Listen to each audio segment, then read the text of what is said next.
వీక్షకులందరికీ నమస్కారం.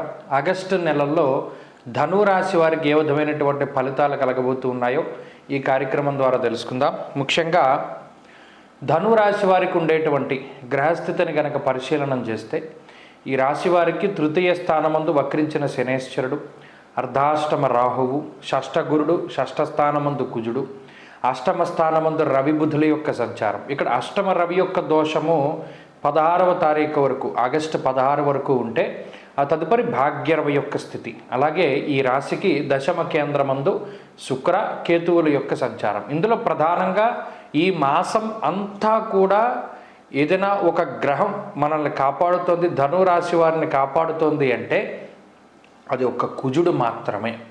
ఎందుకంటే తృతీయంలో యోగించినటువంటి శనేశ్వరుడు కానీ, అర్ధాష్టమ రాహువు కానీ, అష్టమ నవమ స్థానాల్లో ఉండేటువంటి రవి కానీ, మిగతా ఇతరత్ర ఏ గ్రహము కూడా ధనురాశికి అంత అనుకూలమైనటువంటి గ్రహం కాదు. ఒక్క షష్ఠ స్థానమందు ఉన్నటువంటి కుజుడు మాత్రమే విపరీతమైనటువంటి బలాన్ని కలిగి ఉండి ఆయన యోగించేటువంటి స్థితిలో ఉన్నారు. మిగతా ఏ గ్రహాలు కూడా అంత అనుకూలమైనటువంటి స్థితి లేదు, ఇంకా పీడించేటువంటి స్థానాల్లో ఉన్నాయి.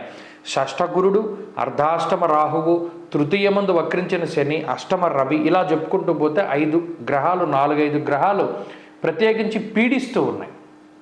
మిగతావేవి మిశ్రమమైనటువంటి స్థానాలే. కాబట్టి ఒక్క కుజుడు మాత్రమే బలంగా ఉండేటువంటి ఈ ఆగస్టు మాసంలో ఈ కుజుడు కూడా 27వ తారీఖు వరకు, మరలా చివరి 5 రోజులు కూడా 27, 28, 29, 30, 31 అనేటువంటి ఈ 5 రోజులు కూడా సప్తమంలోకి కుజుడు వెళ్ళిపోతే ఆ కుజబలం కూడా ఉండదు మరలా. కాబట్టి ఈ మాసంలో ఒక కుజుడి మీద మాత్రమే ఆధారపడి వెళ్ళేటువంటి రాశి ధనురాశి. మరి ఈ కుజుడి అనుకూలత మిగతా గ్రహాల తాలూకు ప్రతికూలని సమర్థంగా నిగ్రహించగలదా అంటే అంత శక్తి సంపన్నమైనటువంటి గ్రహం కుజుడు. మిగతా ఎన్ని గ్రహాలు ప్రతికూలంగా ఉండనివ్వండి, కుజుడు 6వ స్థానమందు యోగిస్తే అన్ని రకాలైనటువంటి దోషాల నుండి ఆయన బయటపడేయగలిగేటువంటి శక్తి ఉన్నవాడు. ఆ శక్తే ఆయన్ని అంత ఉన్నతమైనటువంటి స్థాయిలో నిలబెట్టింది. ఎందుకంటే ఇప్పుడు గ్రహాలలో అత్యంత శక్తివంతమైనటువంటి గ్రహాలలో కుజుడు కూడా ఒకరు.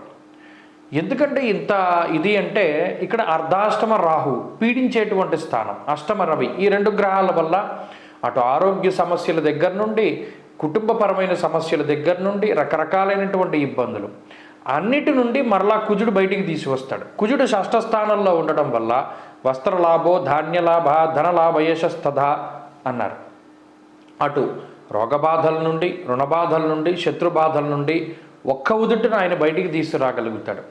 బయటికి తీసుకురావడం మాత్రమే కాదు, వస్త్రలాభాన్ని, ధాన్యలాభాన్ని, ధనలాభాన్ని, యశస్సును అనగా కీర్తి ప్రతిష్టలను, వీటన్నిటినీ కూడా కుజుడు ఇస్తూ ఉంటారు. మరి మిగతా గ్రహాలు ప్రతికూలించినా పెద్ద ప్రమాదం ఏం లేదు. కాబట్టి ఆర్థిక పరిస్థితులను కనుక చూసుకున్నప్పుడు ఆర్థికంగా అటు షష్ఠగురుడు కానీ, అష్టమ రవి కానీ, అష్టమ బుధుడు కానీ, ఇక్కడ ప్రత్యేకించి మరలా బుధుని యొక్క స్థితి కూడా ఆర్థికంగా ప్రభావాన్ని చూపెడుతుంది. అయినప్పటికీ కూడా అనేక రకాలుగా కుజుడు కాపాడుతూ నెల అయ్యేసరికి లేదా ఇంకొక నెల ప్రారంభమయ్యేసరికి చేతిలో డబ్బు ఉండేటువంటి విధంగా కుజుడు మిమ్మల్ని అనుకూలిస్తారు.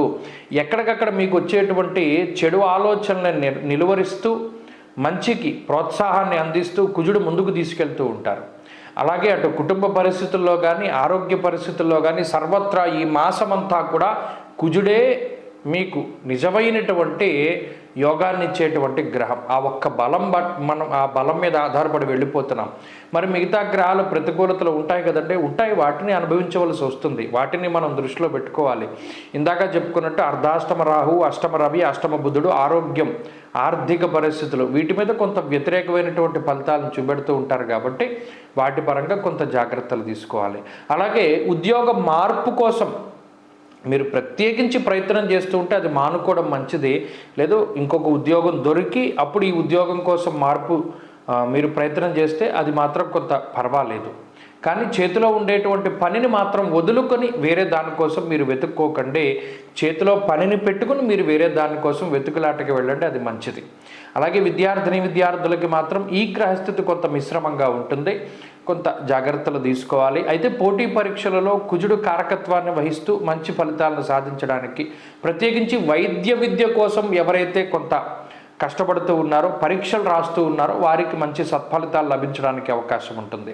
అలాగే స్త్రీలకు సైతం ఈ గ్రహస్థితి సానుకూలంగా ఉంటుంది. ప్రత్యేకించి ధనురాశి వారికి ఈ మాసంలో ఒక మాటలో చెప్పుకోవాలి అంటే కష్టాలు, ఇబ్బందులు, సమస్యలు 3 వస్తాయి. ఏమిటంటే వాటికి వ్యత్యాసం అంటే అది మనం వేరే దానిలో మాట్లాడుకుందాం.